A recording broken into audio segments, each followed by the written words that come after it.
Nous sommes la maison des prières Christ notre résurrection. C'est votre bien-aimé Badalé qui partage ce moment de gloire avec vous.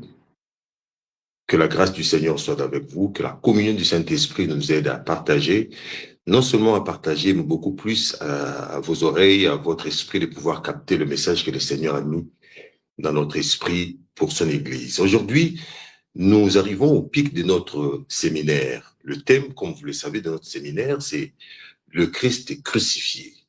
Pendant les 2 premiers dimanches, nous avons pris le temps d'expliquer certaines choses. Aujourd'hui, nous avons beaucoup de matière à donner et nous allons essayer, par la grâce de Dieu, d'aller avec une vitesse compréhensible pour que nous puissions délivrer le message et que vous puissiez aussi comprendre.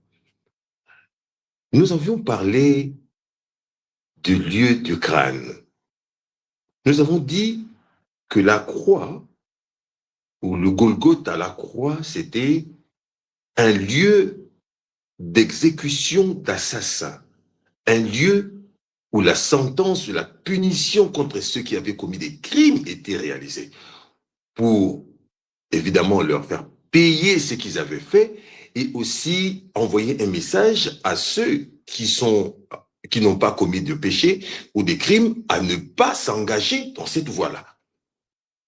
Or, Christ, étant innocent, il a rendu ces lieux un hôtel, un lieu d'adoration. Quand on parle de l'hôtel, on ne parle pas des chambres, on ne parle pas des lieux où habiter, on parle d'un lieu de sacrifice. Peut-être quelqu'un peut avoir ce malentendu.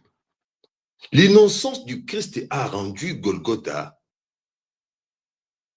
a fait de Golgotha un lieu d'adoration, un lieu de sacrifice, un lieu d'exaucement des prières. C'est comme Joseph, il était innocent dans la maison des Potiphar, il était innocent devant ses frères dans la maison des Potiphar. Partout où il passait, il était devenu une offrande. Je voudrais dire à quelqu'un, sois innocent pour être une offrande, sois innocent pour être une offrande agréable à Dieu et que tu y transformes tout endroit où tu seras à un lieu d'adoration, que ce soit la prison, que ce soit l'Afrique, que ce soit dans le village, au fin fond, que ce soit, peu importe où tu seras, ce lieu sera transformé à un lieu d'adoration, à un lieu de témoignage, à un lieu où le Seigneur manifeste sa grâce. Amen. Aujourd'hui, nous développons un sous-thème, le sous-thème pic ou le sommet de notre message avec le sang précieux du Christ. Le sang précieux du Christ. Lorsque nous parlons de sacrifice, lorsque nous parlons des offrandes des sacrifices des sangs, rappelez-vous que Dieu est le premier à sacrifier un animal pour couvrir la nudité donc de l'homme. Je voudrais dire à quelqu'un que Dieu se soucie de toi, Dieu se soucie de ta famille et il était, avant même que Christ ne vienne, capable de sacrifier un animal qui n'avait pourtant rien fait pour couvrir la nudité de l'homme. Ma nudité, ta nudité. Et ce Dieu n'a point changé. Entre les fils des hommes, il y a Abel qui a tué un animal par révélation, évidemment, comme offrande à l'Éternel. Après Abel, nous avons des patriarches, des Noé, etc., qui ont emboîté le pas. Au temps de Moïse, arrivé, Dieu a mis cela sous la forme écrite. Ça veut dire, il a établi le sacrifice comme une loi perpétuelle, c'est-à-dire une loi qu'on devait faire et refaire tout le temps. Alléluia. En ce qui nous concerne aujourd'hui, je voudrais qu'on parle de la rémission du péché. Parce que lorsque Dieu a sacrifié un animal, c'était parce que l'homme avait péché et il s'est retrouvé nu et Dieu a voulu le couvrir. C'est dans cette optique-là que Dieu revient au temps de Moïse pour lui donner la loi et des ordonnances en rapport avec le sacrifice. Lorsqu'il parle du sang et des sacrifices, Dieu évoque les bétails, il évoque les animaux, les sangs animal. Il a dit à Moïse, pour tel crime, tu feras ceci. Tu prendras tantôt un bélier, tantôt tu prendras un bouc, tantôt tu prendras un agneau, selon, tantôt tu prendras un pigeon que tu vas égorger pour faire un sacrifice pour que le Seigneur puisse agir concernant la situation. Donc, la responsabilité pendant cette période était donnée aux Lévites et aussi aux prophètes de pouvoir représenter, je dis, représenter le peuple devant Dieu avec un sacrifice de sang. C'est-à-dire que ce n'était pas tout le monde qui était habilité à faire cela. Il faut bien comprendre. Dans le sacerdoce, évidemment, on parle ici d'abord du sacerdoce lévitique, c'est-à-dire la façon de faire le culte qui a commencé dans les déserts avec Moïse. Le Lévite avait la responsabilité de contrôler la qualité d'animaux qui étaient venus, qu'on devait présenter à Dieu. Il fallait que ce soit des animaux sans tache. Il fallait qu'ils soient des animaux qui étaient corrects. C'est-à-dire, on ne pouvait pas ramener, par exemple, un animal qui était boité à l'Éternel. Laissez-moi profiter pour vous lire rapidement cette portion de l'Écriture qui va nous servir des bases afin de bien comprendre ces choses. Nous sommes dans le livre d'Hébreux, chapitre 9, versets 13 à 15. Nous avons tellement de passages à lire que ça prendrait toute la soirée à ne faire que lire. Ici, nous sommes dans le livre d'Hébreux, chapitre 9, versets 13 à 15. Car si le sang des taureaux et des boucs et la cendre d'une vache répandue sur ceux qui sont souillés sanctifie et procure la pureté de la chair, combien plus le sang de Christ qui, par l'Esprit éternel, s'est offert lui-même sans tâche à Dieu, purifiera-t-il votre conscience des œuvres mortes afin que vous serviez le Dieu Tout-Puissant. Amen. Ça, c'est la parole de Dieu. Maintenant, revenons-en ici. Ici, nous comprenons dans l'Ancienne Alliance que Dieu a donné la responsabilité aux fils de Lévi de pouvoir présenter ces cultes. On appelle ça comme ça, ces cultes où on offrait à Dieu des animaux, etc., etc. Les Lévites avaient la responsabilité, comme nous avons dit, de pouvoir observer, regarder, checker l'animal afin que ça soit agréable à Dieu. Parce qu'une offrande, l'objectif, ça doit être agréable à celui à qui on offre. C'est-à-dire, tu peux prendre comme Caïn quelque chose que tu penses être bien, mais devant Dieu, ce n'est pas ça. Alors Dieu a ses conditions, il a ses manières, il a ses désirs, il a ses envies, bref, il a ses conditions qu'il a préétablies pour recevoir donc les offrandes. Il fallait suivre scrupuleusement ces ordonnances pour que ce soit en accord avec ce que le Seigneur veut. Pour la rémission du péché, il fallait avoir, à un moment donné, asperger, par exemple, le sang sur l'autel de l'Éternel. Et cela est donc très important. Mais il y avait une condition qui était sine qua non.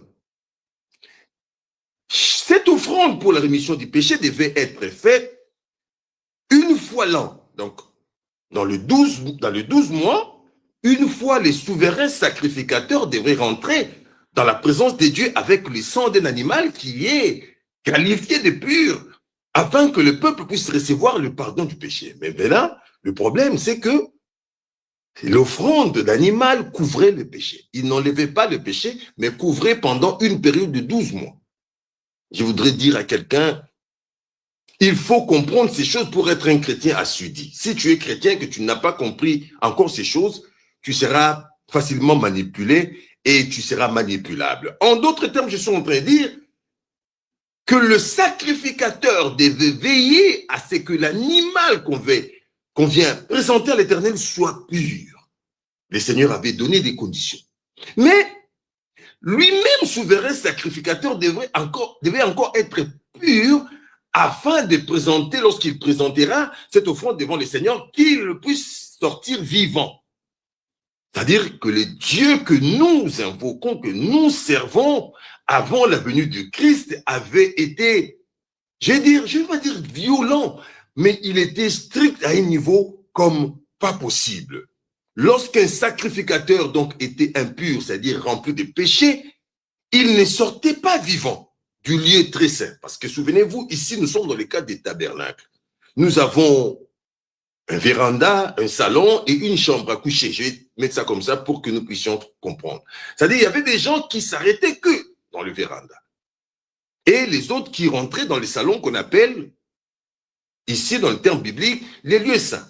Et les lieux saints des saints ou les lieux d'une intimité plus approfondie, plus profonde, c'était les lieux saints des saints où seul un souverain sacrificateur y entrait une fois l'an. Mais je voudrais que vous puissiez retenir ceci. Le principe n'ayant pas changé, Jésus-Christ, en son temps, devait perpétuer ou présenter son offrande selon ce qui est écrit. Alléluia. Donc, il fallait que ce soit un animal qui soit sans tache, irréprochable, irrépréhensible. Mais avant cela, Dieu avait déjà récusé, c'est-à-dire refusé les animaux. Il a dit, je suis fatigué de vos offrandes. Vous savez, la graisse de bélier ne me dit plus, vous le faites, vous l'aurez fait, mais chaque année, vous commettez le même péché pour refaire la même chose. Dieu en avait marre. En d'autres termes, Dieu voulait quelque chose de différent, dit quelque chose de différent. Avec Dieu, des fois, il a besoin que tu fasses quelque chose de différent, qui lui plaise, afin d'aborder un autre chapitre de ta vie. Pour entrer dans un autre chapitre de ta vie, des fois, Dieu veut quelque chose de différent. Ici, dans les cas de sang et de l'alliance, nous comprenons que Dieu avait besoin de quelque chose de différent. Et cette chose, la personne qui l'a vue, la première, c'est Jean-Baptiste. La Bible dit, lorsque Jésus-Christ est sorti des eaux des Jourdains et que Dieu ayant confessé, témoigné sa paternité envers Christ, le lendemain, Jésus passait avec ses disciples, c'est lui qui dit, voici l'agneau de Dieu, c'est-à-dire, voici, c'est lui qui devait venir, mais qui finalement est là. La Bible, parlant de ces choses, dit, les anciens, c'est-à-dire les puissants, ceux qui étaient sages, ont fait de ces temps-là un sujet d'investigation. Il fallait connaître l'agneau. Il fallait voir cela. Abraham a dit, l'Éternel pourvoira.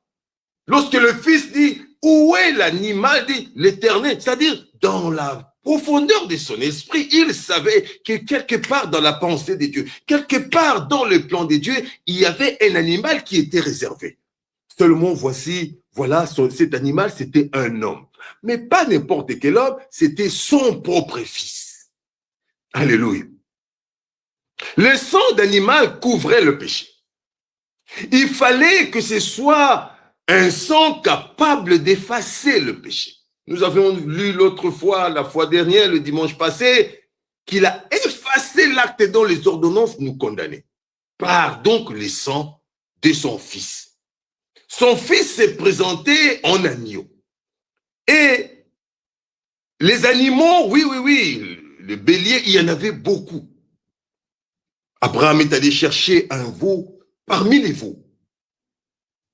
Lorsque Abel a voulu faire le sacrifice, il est allé chercher parmi le tas d'animaux qu'il avait. Lorsque Salomon a voulu le faire, il a pris parmi. Mais ici, d'un côté, il y a des animaux, de l'autre côté, il y a un seul fils, le fils unique. C'est-à-dire, il n'y a pas deux agneaux de Dieu. Je voudrais que quelqu'un entende une fois pour toutes. Il n'y a pas deux agneaux de Dieu. Seul Jésus-Christ était capable d'aller à la croix pour enlever le péché. Non pas couvrir comme les autres animaux, mais en agneau de Dieu, il est allé pour enlever. Et l'autre dilemme, c'est que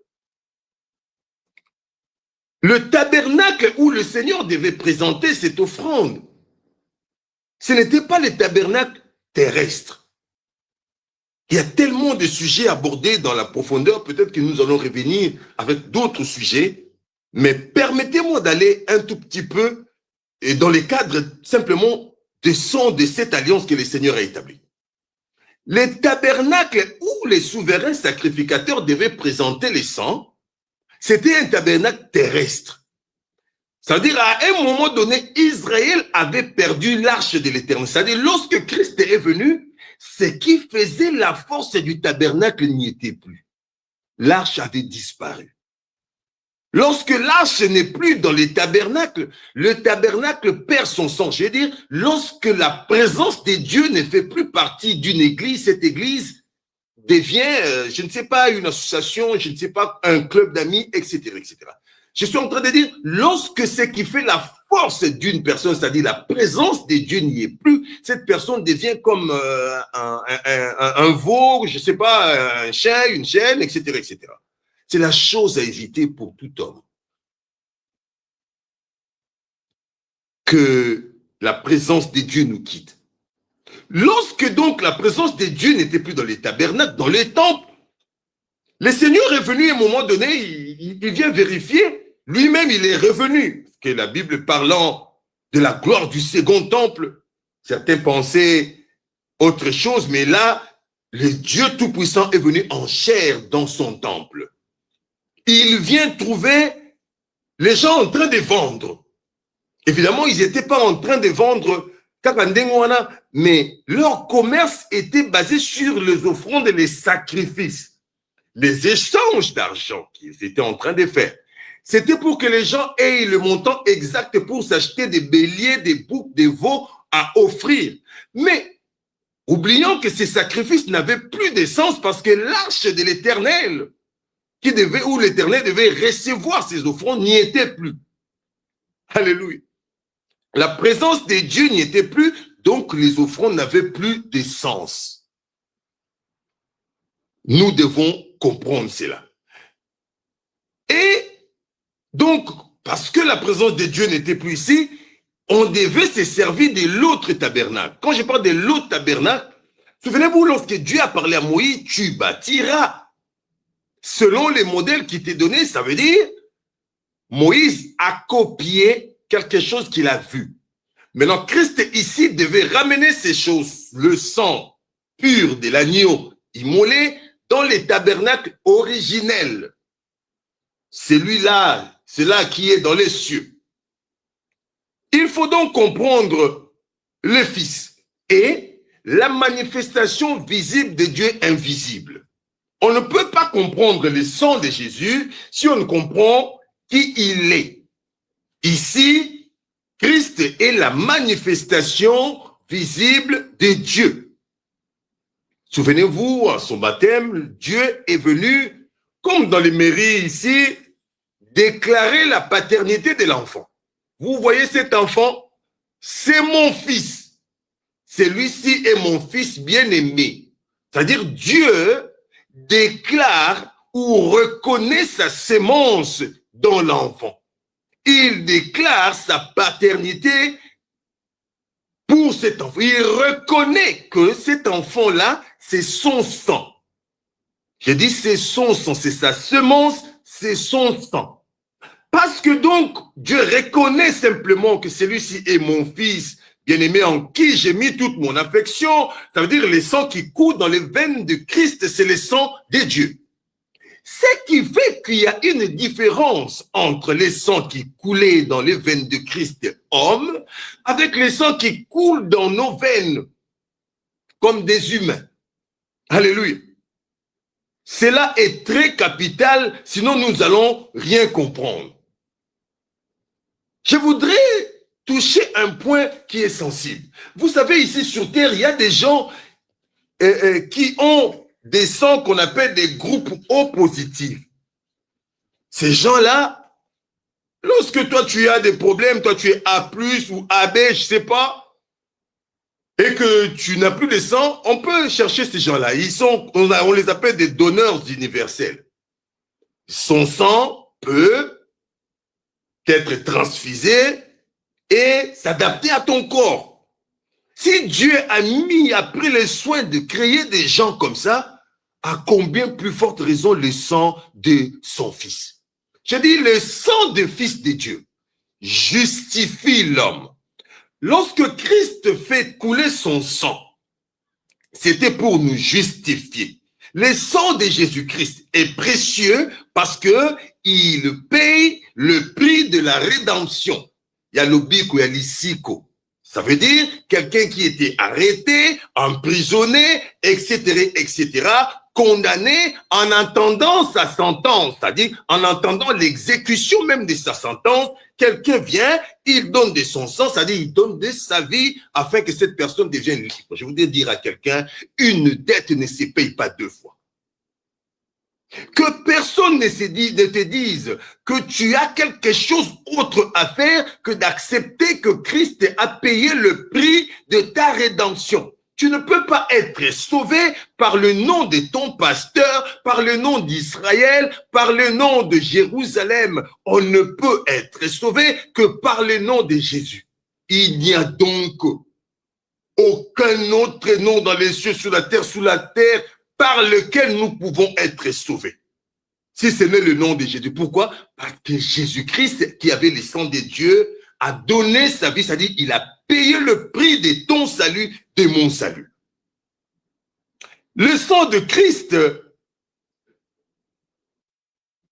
à la place du sang des humains, c'est très important. Là, nous sommes en train de rapprocher pour comprendre Jésus, le second Adam et le premier Adam, Adam le mari de Ève. Comment ça pouvait fonctionner? Adam, lorsqu'il est créé, Dieu dit, maintenant faisons l'homme à notre image. Il parle avec le nous majesté. Nous, c'est-à-dire Dieu, Dieu, Dieu. Je ne voudrais pas entrer dans des débats théologiques de la Trinité, mais ici, Dieu s'engage pleinement pour créer l'homme. Il dit, à notre image, selon notre ressemblance. C'est-à-dire, Adam est l'image, créée à l'image de Dieu selon sa ressemblance. Mais parlant du Christ, eh bien, dit, rien de ce qui a été fait n'a été fait sans elle. Rien de ce qui est visible ou invisible est créé sans lui. C'est-à-dire, ici, il y a un créateur d'un côté, il y a une créature de l'autre. C'est-à-dire, il y a le sang de la créature et le sang du créateur. Ici, Adam est poussière, mais Christ est roc. Alléluia. Il est la roche, il est le rocher. Aza libanga. Aza putulu, aza libanga. Brisé, pulvérisé. Et c'est cette chair-là qui a revêtu Christ. Christ, donc, n'est pas la descendance d'Adam. En d'autres termes, biologiquement parlant, Christ n'a rien de sémence d'Adam en lui. Mais il est la postérité de la femme. Saisissez. Parce que dès le début, le Seigneur, Dieu Tout-Puissant, a dit au serpent, puisque tu as fait cela, j'émettrai l'inimitié entre toi et la femme, entre ta descendance et la descendance de la femme. Il ne parle pas d'Adam, il engage la femme, parce que dans son plan, il sait que la sémence viendra de lui. L'homme ici, c'est Dieu lui-même. Le Père ici, c'est Dieu lui-même. C'est pourquoi le péché d'Adam n'engage pas Christ. Alléluia. Le péché d'Adam qui engage les enfants nouveau-nés dans les maternités aujourd'hui n'a pas engagé Christ. La seule possibilité pour le diable de pouvoir inclure Christ dans la lignée d'Adam, il fallait le tenter afin qu'il puisse pécher pour qu'il soit considéré comme un pécheur comme Adam. Mais Christ n'a pas succombé dans ses péchés, dans ses pièges de l'ennemi. Alléluia. Pour comprendre la bonne définition donc des sangs du Christ, c'est lui-même qui définit. Il dit, pendant qu'il était avec ses disciples en train de prendre le dernier repas, il dit, la Bible parlant des choses, il dit, il prit le pain. Il veut leur enseigner quelque chose, mais il prit d'abord le pain parce qu'ils étaient en train de souper. La Bible dit qu'il a rompu le pain. Il dit du pain que ceci est mon corps que j'offre pour vous. Après avoir mangé, il prit maintenant la coupe et dit, maintenant ça, c'est mon sang. Le sang de la nouvelle alliance. Le sang pour la rémission du péché. C'est-à-dire, il n'y a pas de sang si le corps n'est pas brisé. C'est-à-dire, sans l'intervention de la mort, il ne peut pas y avoir de sang. C'est-à-dire, lorsque l'agneau n'est pas immolé, n'est pas tranché, le sang ne peut pas couler et cela ne peut pas être compté. Voilà pourquoi le sang de Jésus est très important. Voilà pourquoi je pense, les diables voulaient que Jésus saute pour qu'il meure par suicide. Il ne voulait pas de la croix. Le Seigneur dit, cette coupe, c'est la coupe de la nouvelle, c'est le sang de la nouvelle alliance. Le sang de la nouvelle alliance. La nouvelle alliance. Pas de l'alliance que Dieu a fait avec Noé. Pas de l'alliance que Dieu a faite avec Abraham. De la circoncision. Pas de l'alliance que Dieu a faite avec Moïse. Au mont. Pas de cette alliance-là. C'est l'alliance que Dieu a établie par le sang de Jésus-Christ. Souvenez-vous que ce sang est unique. Ce n'est pas un sang qu'on peut trouver ailleurs. Ce sang, c'est le sang unique, le sang de Dieu. Lorsque on tuait l'animal pour le sacrifice, on tuait l'animal pour le sacrifice, c'est-à-dire l'animal était considéré où il prenait la place de l'homme. C'était ça le principe. Celui qui a péché, c'est moi. Mais parce que Dieu ne veut pas me tuer, on prend un animal, c'est-à-dire un animal innocent qu'on présente. C'est-à-dire, on ne peut pas prendre un animal enragé, il y a du boma pour n'avoir offrir. Parce que ce qu'on bomi animal, il y a du boma, c'est comme bon débarras. Il fallait que ça soit un animal qui est pur et à sa paix qui toque bien pour que ça soit un sacrifice. On pourra peut-être y revenir. L'animal prenait la place de l'homme. Dans la nouvelle alliance, Dieu donne Dieu à la place de l'homme. Voilà la différence. Si donc, comme l'Hébreu dit ici, le sang de bouc ou de taureau pouvait camoufler, enlever, ramener la paix d'une certaine manière, à combien plus forte raison que le sang divin qui était dans Christ. Dans l'ancienne alliance, c'est l'homme qui amène l'animal pour sacrifier. Retenez ceci. C'est l'homme qui devait amener l'animal, mais dans la nouvelle alliance, c'est Dieu qui pourvoit de l'animal. C'est comme pour dire, en d'autres termes, boyebinga malamute. À Noé, tu as fait, mais ekomaki penzati. C'est comme dire à Abraham, lorsque je suis passé par chez toi, le veau que tu avais préparé, c'était bon, mais ce n'était pas vraiment comme moi j'aime. Tous les sacrifices que Salomon a fait, des milliers de bœufs qu'il a sacrifiés, c'était pas mauvais, mais ce n'était pas arrivé, ça n'a pas atteint la hauteur, la dimension. Il y a le lemwanzambe à sepel. D'ailleurs, chaque fois qu'on faisait des sacrifices, tout ce que Dieu prenait, c'était l'odeur. Parce que ça venait de la terre et ça montait vers le ciel. Et le reste de viande, c'était distribué parmi les hommes. Mais ici, c'est Dieu lui-même qui dit, si vous voulez me convaincre, voici l'animal, voici l'agneau. Et c'est son sang qui peut calmer mes nerfs. C'est son sang qui peut enlever tout ce que Adam a fait avec toute la cohorte des descendants d'Adam que nous sommes. Et le sang de Jésus a une particularité.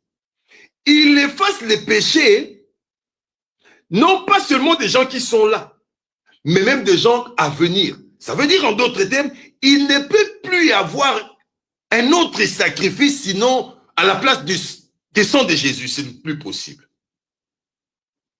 Dieu a pris la place de l'humain par Jésus-Christ.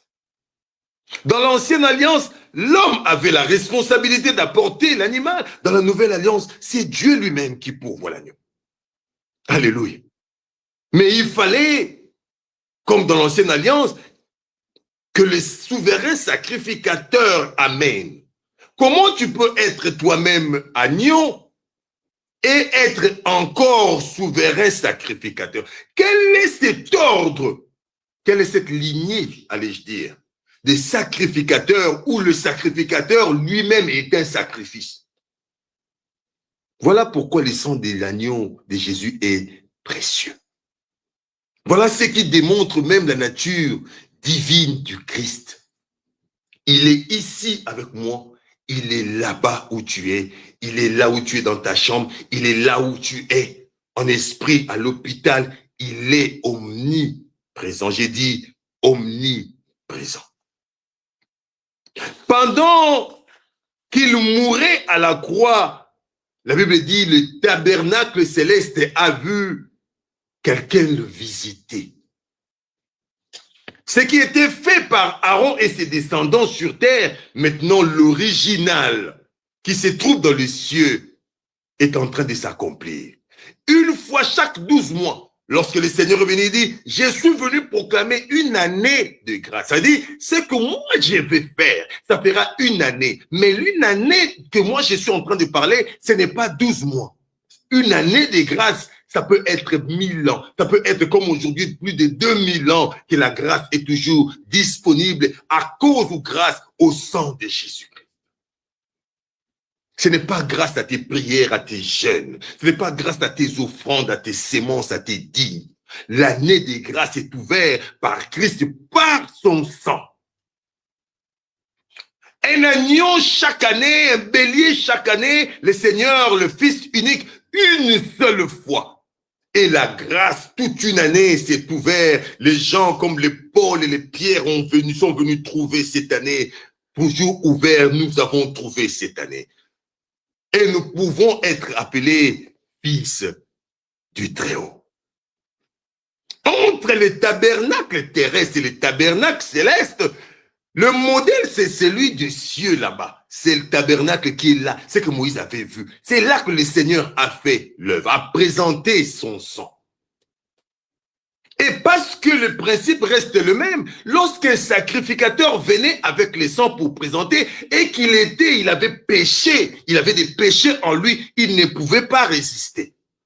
C'est pourquoi dans la chair étant fait péché pour toi et moi, il ne pouvait pas, malgré sa divinité, vivre. Et quelque chose s'est passé. Il a réussi à rétablir la relation que l'homme avait perdue. Il ne faut pas que quelqu'un vienne te dire, viens, rentre dans mes prières, je veux te connecter avec Dieu. Si quelqu'un te dit, viens, je vais te connecter avec Dieu, il prend la place du médiateur qui est Christ. Il y a un seul médiateur. Donne un amen à Dieu. C'est que Christ a fait à la croix, la Bible dit Dieu lui-même. Dieu lui-même, parce que l'homme ne savait pas où se trouve Dieu. C'est Dieu qui est venu chercher l'homme.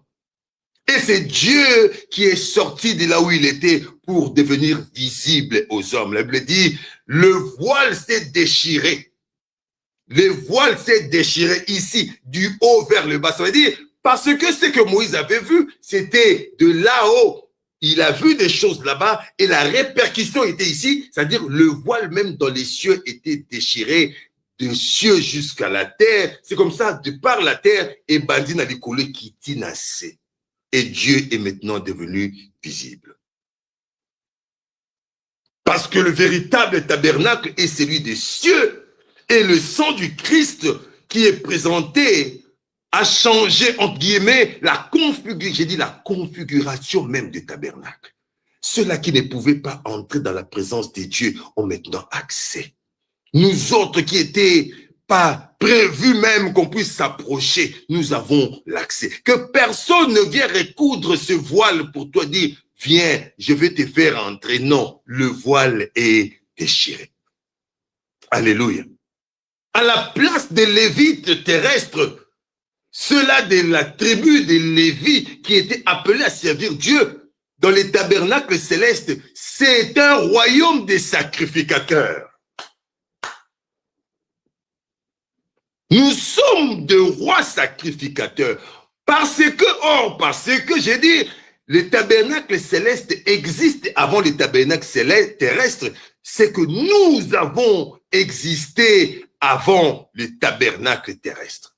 C'est-à-dire, au fin fond de toi, tu as des choses extrêmement puissantes que tu ignores encore à cause de ces corps matières. Que personne ne vienne te dire, viens faire une alliance avec moi, viens, je vais te connecter. Non, Christ a établi par son sang une alliance éternelle, une alliance nouvelle et une alliance éternelle, au moyen donc de son sang précieux.